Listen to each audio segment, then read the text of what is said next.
मैं माँ हूँ, धरती माँ। जीवन में जितना महत्व शिक्षा और ज्ञान का है, उतना ही बल्कि उससे भी अधिक महत्व इसका है कि शिक्षा कौन दे रहा है और किस उद्देश्य से दे रहा है। गुरु रचनाकार है, व्यक्तित्व का निर्माता है, शिष्य को नवजीवन देता है।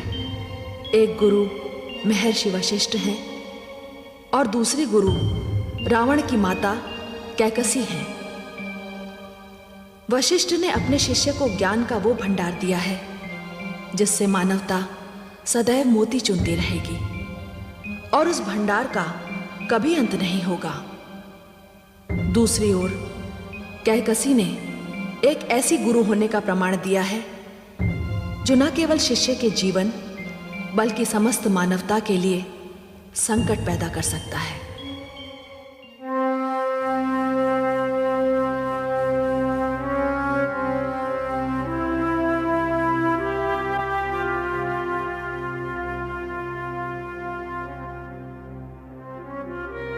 माता,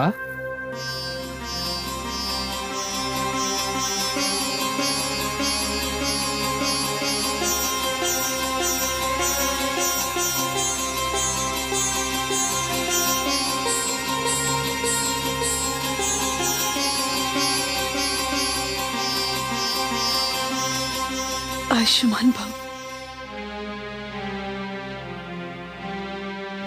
आयुष्मान भव, आयुष्मान।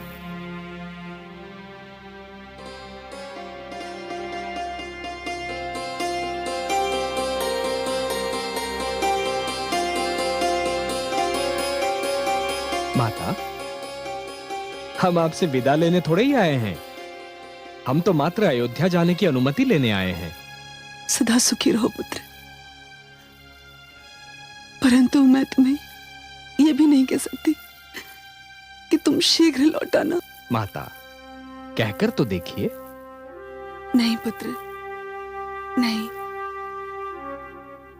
मैं तुम्हारे उस गुरु की पत्नी हूं जिसने अपने आप को कर्तव्य के लिए, धर्म के लिए और अनुशासन के लिए समर्पित कर दिया है।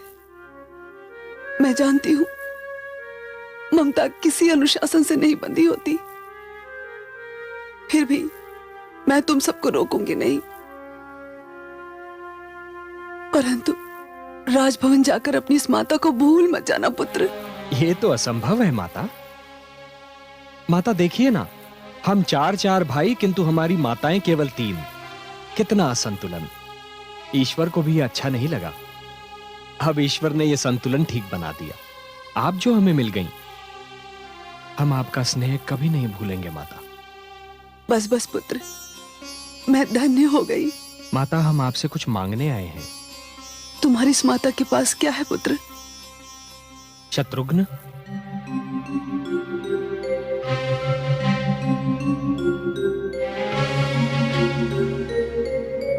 माता, नियम के अनुसार ये वस्त्र हमें आपको लौटा देने चाहिए, किंतु मैं चाहता हूं कि आप इन्हें हमें उपहार स्वरूप दे दें। पुत्र, इन गेरुए वस्त्रों में ऐसा क्या है? ये तो माता, ये रंग ही तो कहीं मेरी आत्मा में उतर गया है, और फिर ये वस्त्र हमें आपके इस आश्रम के निकट रखेंगे। पुत्र, तुमने मांगा भी तो अपनी गुरु माता से ये क्या मांगा? जाओ, ले जाओ, मैं इन वस्त्रों को तुम्हें भेंट देती हूं, और इसके साथ ही साथ मैं आशीष भी देती हूं कि ये वस्त्र तुम्हारे लिए सुरक्षा कवच सिद्ध हो। परंतु ईश्वर न करे इन वस्त्रों की तुम्हें कभी भी आवश्यकता पड़े। जाइए दशरथ नंदन, मैं आप सबको विदा करती हूं।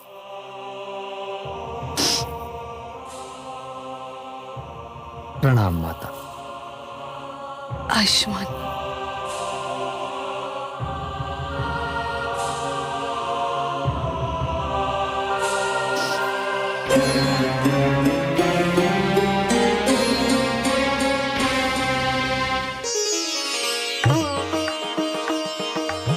कौशल्या दीदी, हाँ? सुमित्रा दीदी, सुना आपने? राम राजभवन लौट रहे हैं। हाँ, बधाई हो। मैं तो ये सुन के झूम उठी कि अब हम राम को प्रतिदिन देख सकेंगे। केवल राम ही नहीं, हमारे शेष 3 पुत्र भी आ रहे हैं। मैं तो चारों के लौटने की राह देख रही थी। हाँ, सत्य कहा आपने। वो चहल पहल फिर से लौट रही है, जो वर्षों से राजभवन से रूठी हुई है। मैंने आदेश दे दिया है कि समस्त अयोध्या उनके स्वागत के लिए तैयार रहे।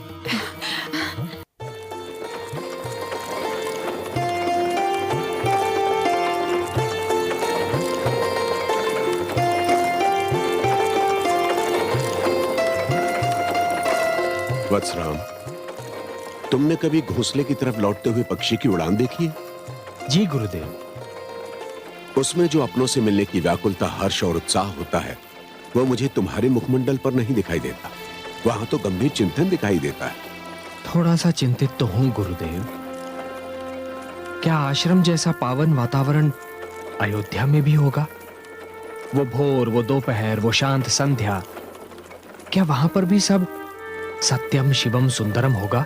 हाँ वत्स, तुमने जिन मार्गों पर चलने का संकल्प लिया है, जो वचन तुमने मुझे दिया है, वो तुम्हारा संकल्प, वो तुम्हारा वचन राजभवन को भी आश्रम बना देगा।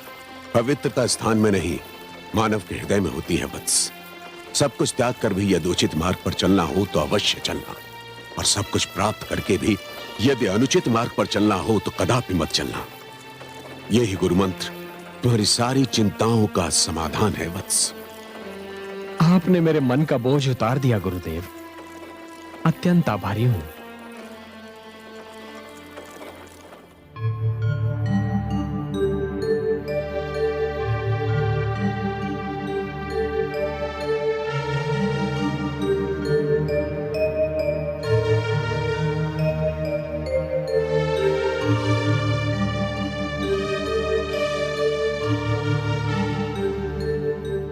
हे आदि पुरुष सूर्यदेव, आप तो अस्ताचल की ओर चल पड़े और मेरा सूर्य तो अभी तक नहीं आया। वो तो प्रातः काल ही गुरुकुल से निकल पड़ा था। महाराज, महाराज, हमारा राम आ गया महाराज। मेरा राम आ गया। क्या कहा महारानी? हमारा राम आ गया? हाँ महाराज, हम सबका राम आ गया। अभी अभी मुझे मंत्रा ने बताया कि हमारे राजकुमार राजभवन के मुख्य द्वार तक आ पहुंचे हैं। ओह महारानी कैकेयी, ये राम के आने का समाचार नहीं, दशरथ के प्राण लौट आए। इस महल रूपी सूखे सरोवर में दशरथ की स्थिति एक मछली के समान थी, और राम के आगमन का समाचार जल के समान आया। मैं जी उठा महारानी, मैं जी उठा। कौशल्या दीदी, कौशल्या दीदी, अचानक मैं अपने राम को कैसे देख पाऊंगी? शांत पगली, तेरी व्याकुलता देखकर तो ऐसा लगता है राम आया नहीं, कहीं जाने वाला है। चल, कहीं ऐसा न हो जाए कि हम यहाँ वार्तालाप करते रहें और चारों राजकुमार यहाँ तक आ पहुँचे। दीदी, मैं जाकर दासियों को कहती हूँ कि शीघ्र ही आरती का थाल सजा दे। हाँ सुमित्रा दीदी, और ना उनको भी काजल लेके बुला लो। कहीं ऐसा ना हो मेरे राम को मेरी ही दृष्टि लग जाए। महाराज दशरथ,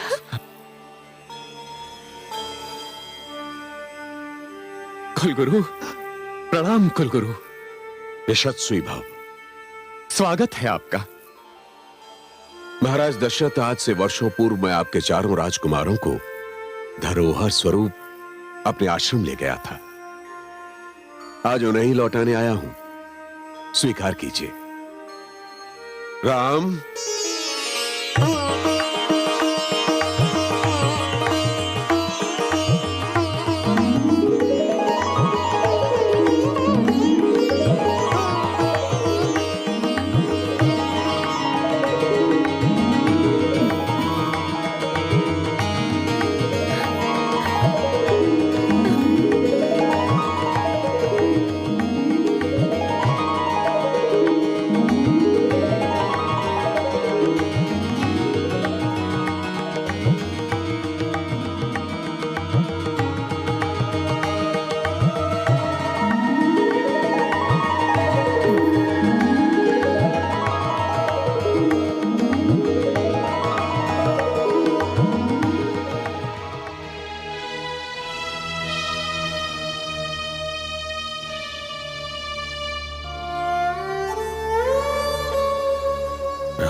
राम राम यशस्वी भव पुत्र।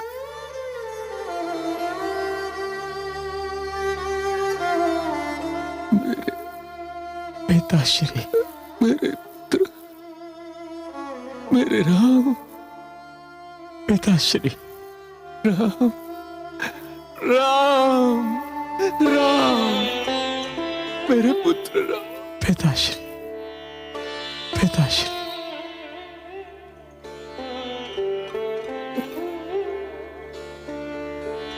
मेरे पुत्र राम, राम पुत्र।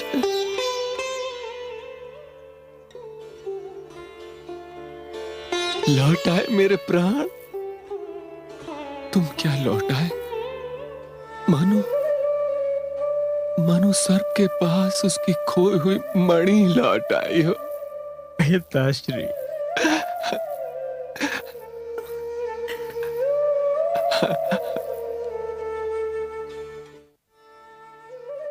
पिताश्री, भरत, पिताश्री, मेरे पुत्र, चिरंजीवी भाव, चिरंजीवी भाव। पिताश्री, भरत, पिताश्री,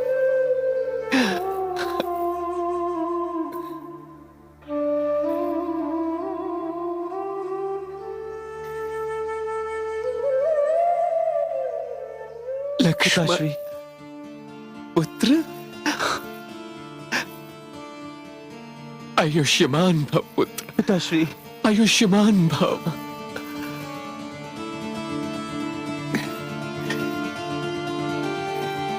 आयुष्मान भव। शत्रुघ्न, चिरंजीवी भव पुत्र, चिरंजीवी भव। पुत्र राम,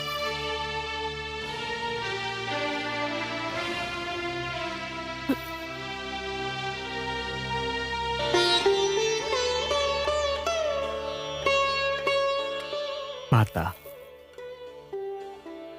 प्रणाम माता। आयुष्मान भव, आयुष्मान भव। माता, गुरुकुल में प्रतिदिन आपको स्मरण किया, कई बार नींद में भी आपको पुकारा। पुत्र, तुमने जब भी मेरा नाम लिया, मेरी आंख खुली, नींद टूटी, फिर नींद नहीं आई। क्षमा करना दीदी, आप मुझसे बड़ी हैं और नहीं, माँ छोटी बड़ी नहीं, माँ होती है। उसके नेत्र उसके हृदय में लगे होते हैं।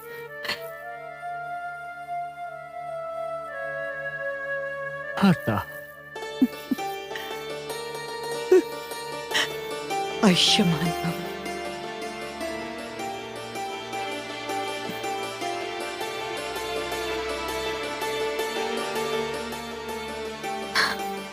माता, राम, आयुष्मान भव।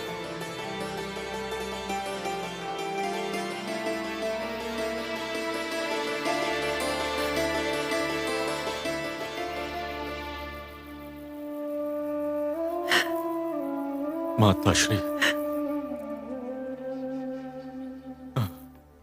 यशस्वी भव।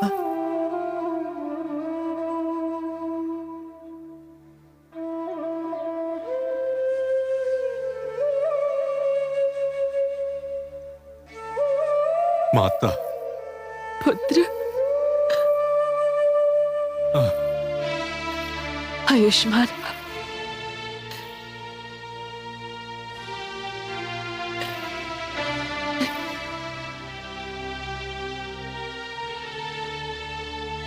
प्रणाम। आयुष्मान भव।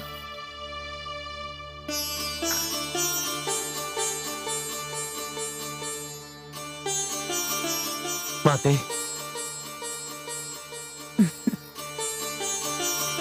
आयुष्मान भव। माते, दीर्घायु भव। प्रणाम माते। आयुष्मान भव।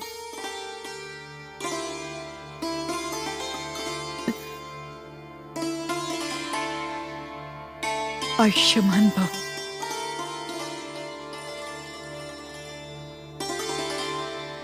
आयुष्मान भव।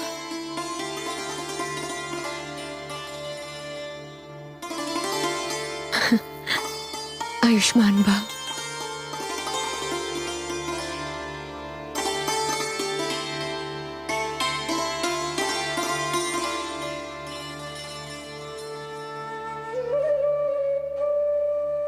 महाराज दशरथ, अब मुझे अनुमति दीजिए।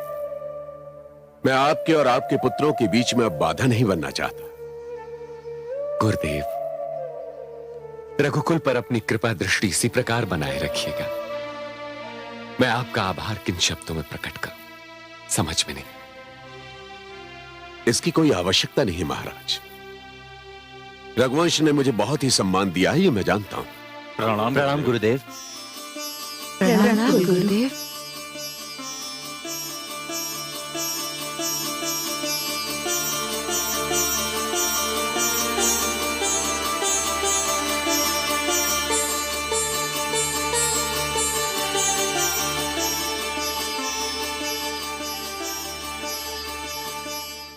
अब तो हम राम के कक्ष में चलते हैं। हाँ पुत्र, महाराज ने स्वयं तुम्हारे कक्ष का निर्माण करवाया है, अपने हाथों से सजाया है। माता, सुना है कि 100 अश्वमेध करने से इंद्रासन प्राप्त होता है, किंतु यदि हर जन्म में पिता के रूप में इन्हें पाऊं तो इंद्रासन की ओर आंख उठाकर ना देखूं। चलो पुत्र, शिक्षा के कारण वर्षों तुम्हें अपने नेत्रों से दूर रखा, किंतु अब तुम्हें एक पल के लिए भी अपने नेत्रों से ओझल ना होने दूंगा।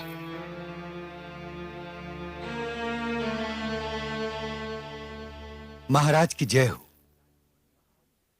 राजभवन में महामंत्री, इस समय मेरा राम आया है, अभी तुम्हें अपनी मृत्यु से भी नहीं मिल सकता। महाराज, वो ऐसा व्यक्तित्व है जिसे आप भी अस्वीकार नहीं कर सकते। इस शुभ अवसर पर ब्रह्मर्षि विश्वामित्र पधारे हैं। ऋषि श्रेष्ठ विश्वामित्र, मिलूंगा, उनसे तो अवश्य मिलूंगा। आहा, कितने शुभ समय पर पधारे हैं वे। उनसे मैं अपने प्राण के लिए आशीष मांगूंगा, इन सब के दीर्घायु होने का वर मांगूंगा। महामंत्री, उन्हें विश्राम के लिए कहो। महाराज, वो याचना करने आए हैं और शीघ्र अपने आश्रम लौट जाना चाहते हैं। इस समय? महारानी कौशल्या, आप इन राजकुमारों को पुत्र राम के कक्ष में लेकर चलिए। मैं मुनि विश्वामित्र का स्वागत करता हूं और उन्हें वहीं लेकर आता हूं। जी महाराज। पुत्र राम, कभी कभी ये शिष्टाचार भी कितना विवश कर देता है। चलिए महामंत्री, मुनि विश्वामित्र प्रतीक्षा कर रहे होंगे। आइए महाराज।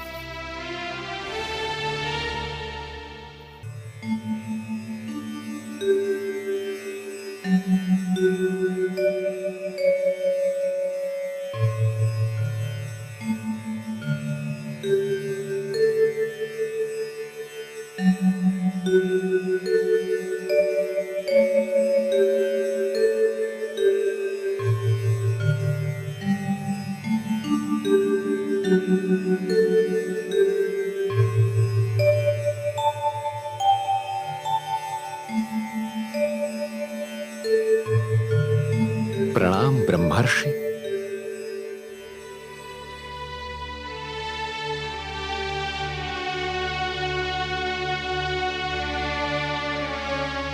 कल्याणमस्तु। ब्रह्मर्षि, आप ऐसे शुभ अवसर पर पधारे हैं जिसका मैं वर्णन नहीं कर सकता। आज मेरा राम मेरे तीनों पुत्रों सहित शिक्षा समाप्त करके लौटा है। महामंत्री कह रहे थे कि आप शीघ्र वापस लौटना चाहते हैं। मेरी तो आपसे विनती है कि आप तब तक हमारे साथ रहें जब तक कि अयोध्या में राम के आगमन का समारोह समाप्त ना हो जाए। अयोध्या नरेश, राम के आगमन पर मैं आपको बधाई देता हूं, किंतु मेरा रुकना संभव नहीं है। मैं यहां एक याचना करने आया। मेरा आश्रम कुछ राक्षसों की दृष्टि में है, वो उसे नष्ट करना चाहते हैं। मुनिवर, मेरी सेना को इन राक्षसों के साथ युद्ध का अच्छा अनुभव है। आप मेरी सेना अपने साथ ले जाइए। नहीं नहीं अयोध्या नरेश, उन राक्षसों ने सहस्रों सैनिकों का वध किया है। मैं अब और अधिक नरसंहार सहन नहीं कर सकता। ये ताड़का, सुबाहु और मारीच भयानक मायावी राक्षस हैं।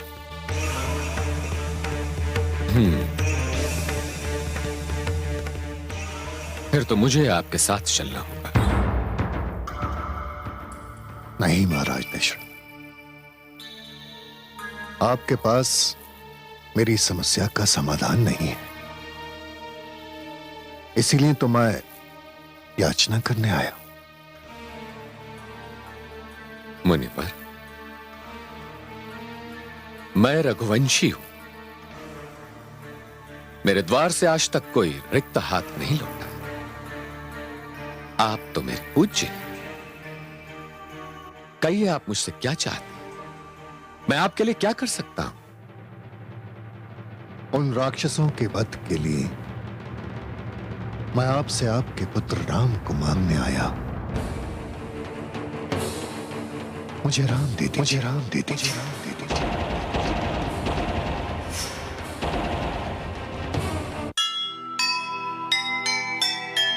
दशरथ का सर्वस्व ही भाग्य रहा है छीन। पानी से होकर अलग जिए किस तरह मीन। सुनकर मुनिवर के वचन लगा घोर आघात। हिला गई अस्तित्व को एक जरा सी बात, एक जरा सी